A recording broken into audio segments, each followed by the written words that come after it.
और अब बुलेटिन में बढ़ते हैं आगे। बात उत्तर प्रदेश के मुख्यमंत्री योगी आदित्यनाथ के विदेशी दौरों की करते हैं, क्योंकि जापान को सीएम योगी का इंतजार है। देखिए, जापान इंतजार तो कर रहा है। अब योगी मेरठ में थे, वहां शताब्दी स्टेशन पर पहुंचे और तैयारियों का जायजा लिया, क्योंकि कल यहां पीएम मोदी आने वाले हैं। इसलिए योगी ने मेरठ के सांसद अरुण गोविल के साथ तैयारियों का निरीक्षण किया है। इसको हम अभी जापान वाली खबर पर ले जाएंगे, लेकिन उसके पहले ये तस्वीरें हम दिखा रहे हैं। मेरठ, उत्तर प्रदेश। देखिए, प्रधानमंत्री नरेंद्र मोदी का आगमन हो उसके पहले उत्तर प्रदेश के मुख्यमंत्री ने तैयारियों का जायजा लिया है, परखे हैं अपने अधिकारियों के साथ। दिशा निर्देश भी जरूरी जो थे वो दिए गए हैं और वहां के सांसद अरुण गोविल की मौजूद है। और मेरठ के बाद योगी का अगला पड़ाव था गौतम बुद्ध नगर, जहां ग्रेटर नोएडा में प्रधानमंत्री नरेंद्र मोदी और सीएम योगी ने सेमीकंडक्टर यूनिट की सौगात दी। चिप बनाने वाली यूनिट की नींव रखी गई है।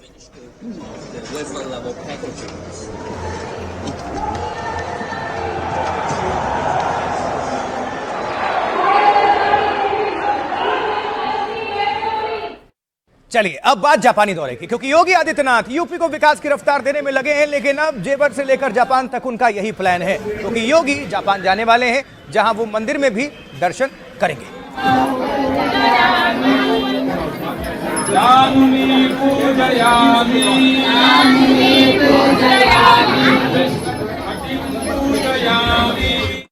और देखिए, मुख्यमंत्री योगी आदित्यनाथ जापान जाने से पहले ही जापानीज रंग में रंग गए हैं। जरा आपको सुनवाएंगे भी। एक बार योगी ने जापानी भाषा में कैसे वहां के प्रतिनिधि मंडल का स्वागत किया था।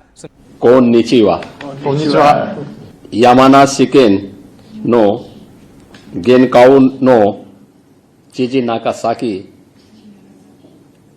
काउतो राओ सामातो चिउंग कामी सामा गौतम बुद्धा नो सेचिना उतारू पूरा देशु सोए। माया में रह के माया से दूर हो, वो योगी है। वस्त्र पहनने से, कान छिदाने से योगी नहीं हो सकते हैं। साइकिल की स्पीड में और डबल इंजन सरकार की बुलेट स्पीड में यही अंतर है। योगी आदित्यनाथ के जापान पहुंचने में अब करीब 100 घंटे भी नहीं बचे, लेकिन सियासत की रफ्तार बुलेट ट्रेन से भी ज्यादा तेज हो गई है। अखिलेश काशी और क्योटो याद दिला रहे हैं, तो योगी साइकिल के नाम पर पलटवार कर रहे हैं। हिंदुस्तान में सियासी टकराव के बीच जापान से लेकर सिंगापुर तक योगी के स्वागत की तैयारियां हो गई हैं। जेवर से जापान तक योगी अब विकास की बुलेट रफ्तार पर सवार हैं। यूपी को $1 ट्रिलियन इकोनॉमी बनाने का खाका खिंच गया है। अब तो बस महंत मुख्यमंत्री बड़े बड़े बिजनेसमैन को लाकर यूपी में निवेश कराने के मिशन पर काम शुरू कर चुके हैं। तो क्या है योगी आदित्यनाथ का जापान प्लान, नजर डालिए। देखिए, सीएम योगी कल से विदेशी मिशन पर निकलने वाले हैं। अपने 2 देशों के दौरे के लिए मुख्यमंत्री योगी कल रवाना होंगे। योगी 22 फरवरी को लखनऊ से सिंगापुर के लिए रवाना होने जा रहे हैं। सिंगापुर में योगी आदित्यनाथ 2 दिनों तक रुकेंगे। यहां सीएम 23 और 24 फरवरी को कई बैठकों में शामिल होंगे, जो कि महत्वपूर्ण है। साथ ही सिंगापुर में योगी कार्यक्रमों में भी हिस्सा लेंगे। इसके बाद योगी के दौरे का अगला पड़ाव होगा जापान। योगी जापान में भी 2 दिन यानी 25 और 26 फरवरी को रहेंगे। यूपी में जापानी कंपनियों से निवेश कराने के लिए सीएम कई बैठकें करेंगे।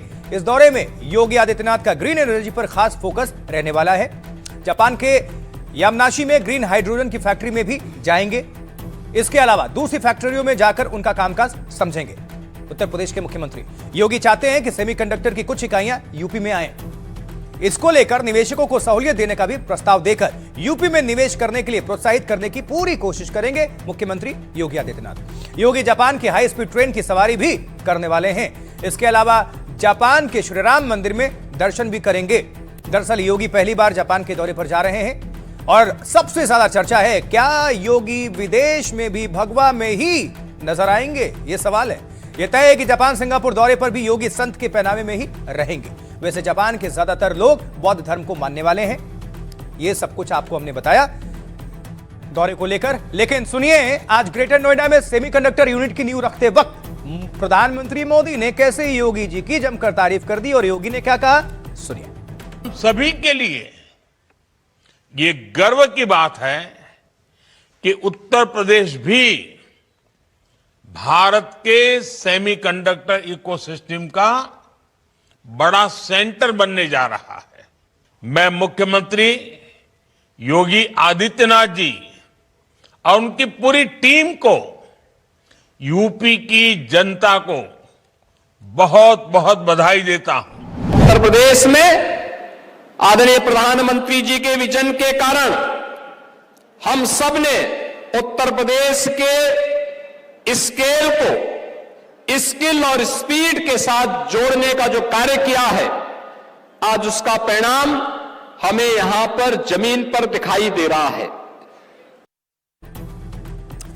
देखिए, जापानी धरती पर योगी के कदम रखने से पहले ही समाजवादी पार्टी के अध्यक्ष अखिलेश यादव उन्हें काशी और क्योटो की याद दिला रहे हैं। तो आपको बता देते हैं कि अखिलेश और योगी कैसे वार पलटवार कर रहे हैं। यादव क्या कह रहे हैं? अखिलेश यादव कह रहे हैं योगी वो हैं जो दूसरों का दुख समझे या फिर माया में रहकर माया से दूर रहे। केवल कान छिदवाने से कोई योगी नहीं हो जाता, और ना केवल भगवा पहनने से योगी बन जाता है। योगी जी जापान जा रहे हैं तो क्योटो भी चले जाइए, ताकि पता चल सके कि वाराणसी क्योटो क्यों नहीं बन पाया। जापान से विरासत और शहरों को बचाने का सबक लेते आइएगा। वैसे चलाचली की बेला में वो जापान का क्या अध्ययन कर लेंगे, ये मुख्यमंत्री जी का सिर्फ मनसुख पर्यटन है और कुछ नहीं। वैसे वनस्पति के अध्ययन का फायदा वो अकेले उठाएंगे या अपने अध्ययन को करीबियों से भी साझा करेंगे, ये अखिलेश यादव ने हमला बोला, तंज कर दिया। अब योगी आदित्यनाथ क्या कह रहे हैं? सीएम योगी ने अखिलेश पर बिना नाम लिए हमला बोला। ग्रेटर नोएडा में कहा, इस इलाके में जहां पहले गोलियां चलती थी, पिछली सरकारों में यहां लोग शाम को घर से नहीं निकलते थे क्योंकि गोलियां चलती थी, अपहरण अराजकता होती थी। लेकिन आज जेवर प्रदेश ही नहीं, देश का गहना पहनकर उभरा है। इससे पहले योगी ने कहा था, अपने जाति और मजहब नहीं देखा, जनता का कल्याण और राज्य का जो विकास है उसकी प्राथमिकता में उसे रखा है। पहले डर से कोई यूपी में निवेश नहीं करता था, हमने यूपी में नौकरी और निवेश के नए रिकॉर्ड बनाए। यूपी को बॉटम 3 से टॉप 3 राज्यों में लेकर आए। हमने यूपी की जीडीपी को 13 से 36 लाख करोड़ तक पहुंचाया। यूपी को $1 ट्रिलियन वाली अर्थव्यवस्था बनाना है, यह लक्ष्य है। और सीधा अब आपको हम सुनवाएंगे अखिलेश यादव, समाजवादी पार्टी के अध्यक्ष और उत्तर प्रदेश के मुख्यमंत्री योगी आदित्यनाथ को। दोनों को सुनिए। माया में रह के माया से दूर हो, वो योगी है। दूसरों का दुख अपना दुख समझे, वो योगी है। वस्त्र पहनने से, कान छिदाने से योगी नहीं हो सकते हैं। किसी चापलूस ने बताया कि वनस्पति बहुत अच्छी है जापान की। उस चापलूस को खुद घूमना है जापान। उसने कहा कि जापान में वनस्पति बहुत अच्छी है। तो अब बताइए, जब समय खत्म हो गया, पूरा बजट आपने 10वां पास कर दिया, कौन सा आप इन्वेस्टमेंट लाने वाले हो?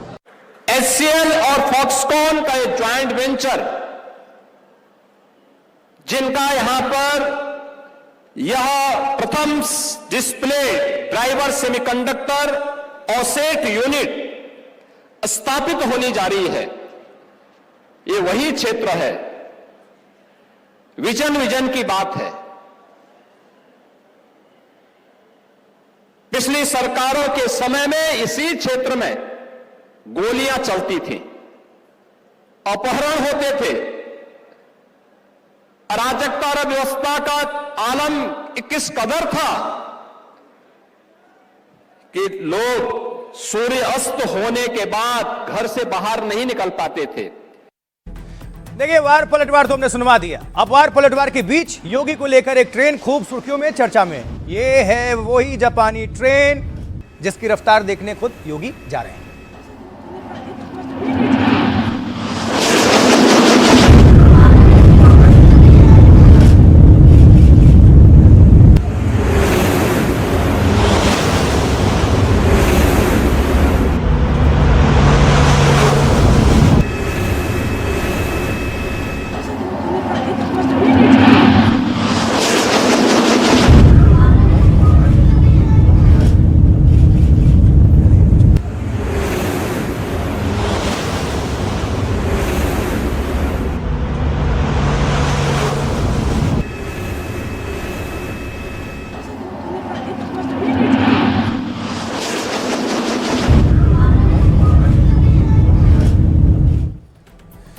अब आपको इस ट्रेन के बारे में जो इसकी खासियतें बता देते हैं। जापान में योगी जिस ट्रेन में सफर करेंगे उसका नाम है मैग्लिक। यह खास ट्रेन 600 किलोमीटर प्रति घंटे की रफ्तार से चलती है या कहीं उससे भी ज्यादा।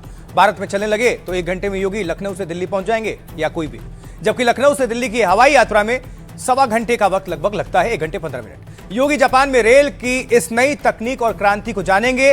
वो इस हाई स्पीड मैग्लेव ट्रेन में 100 किलोमीटर की यात्रा करेंगे। ट्रेन में बैठकर 50 किलोमीटर जाएंगे, फिर 50 किलोमीटर वापसी होगी, 100 किलोमीटर हो गए। अब देखिए, ये आपको हमने अपडेट कर दिया। अब योगी तो करीब 100 घंटे बाद जापान पहुंचेंगे ही, लेकिन उनका वहां बेसब्री के साथ किस तरह से इंतजार हो रहा है, जरा देखिए, सुनिए। तो योगी जी, हमें पता चला कि आप जापान आ रहे हैं, ये जान के बहुत खुशी हुई। यहाँ टोक्यो में, जापान में राम मंदिर बांधो के माध्यम से हम लोग सनातन धर्म से लोगों को जोड़ने की कोशिश कर रहे हैं। आप जब आ रहे हैं तो ये एक छोटी सी मन में इच्छा सी है कि अगर आपका आशीर्वाद हमें मिल सके राम मंदिर बांधो आके, तो उससे अच्छा और कुछ नहीं हो सकता। तो योगी जी, अगर आप राम मंदिर बांधो आ सके, हमें आपका आशीर्वाद मिल सके, तो हमें बहुत खुशी होगी।